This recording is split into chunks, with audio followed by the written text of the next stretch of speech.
அன்பிற்கினிய சகோதர சகோதரிகளே, நம்ம வாழுகிற காலகட்டத்தில் நிறைய சிக்கல்களும் பிரச்சனைகளும் துன்பங்களும் நம்மை தேடி வருகிறது. ஏதோ ஒரு விதத்தில் அதுக்கு நம்ம ஆட்பட்டுறோம். இந்த மாதிரியான சந்தர்ப்பங்களில் அது போன்ற துன்பங்களிலிருந்து அல்லாஹ்விடம் நாம் பாதுகாப்பு தேட வேண்டும். இறைவன் நமக்கு பாதுகாப்பு அளிப்பதற்கு தயாராக இருக்கிறான்.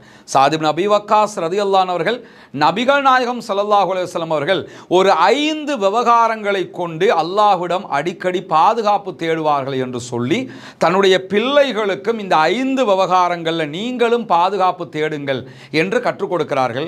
அந்த 5 விவகாரங்களை நாமும் கற்றுக்கொண்டு நம்முடைய குழந்தைகளுக்கும் நாம் கற்றுக் கொடுக்கிற போது பல துன்பங்கள், கஷ்டங்கள், இன்னல்களிலிருந்து நாம் இறைவனிடம் பாதுகாப்பு பெற்றுக்கொள்ள முடியும். நபிகளார் இறைவனிடத்தில் பாதுகாப்பு தேடிய அந்த 5 விவகாரங்கள் இதுதான். அல்லாஹும்ம இன்னி அஊது பிக மினல் புஹ்லி வா அஊது பிக மினல் ஜுப்னி வா அஊது பிக அன் உரத்த இலா அர்தலில் உம்ரி வா அஊது பிக மின் ஃபித்னத்தி துன்யா வா அஊது பிக மின் அதாபில் கபர். இறைவா, உன்னிடம் நான் கஞ்சத்தனத்திலிருந்து பாதுகாப்பு தேடுகிறேன், கோழைத்தனத்திலிருந்தும் பாதுகாப்பு தேடுகிறேன், தள்ளாத வயதுக்கு நான் தள்ளப்படுவதிலிருந்தும் உன்னிடம் பாதுகாப்பு தேடுகிறேன், இம்மையின் சோதனையிலிருந்தும் உன்னிடம் பாதுகாப்பு தேடுகிறேன், மன்னரையின் வேதனையிலிருந்தும் உன்னிடம் பாதுகாப்பு தேடுகிறேன் இறைவா.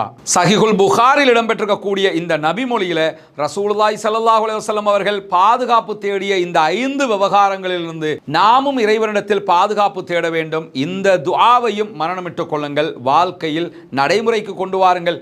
இம்மையிலும் மறுமையிலும் வெற்றி பெறுவோமாக.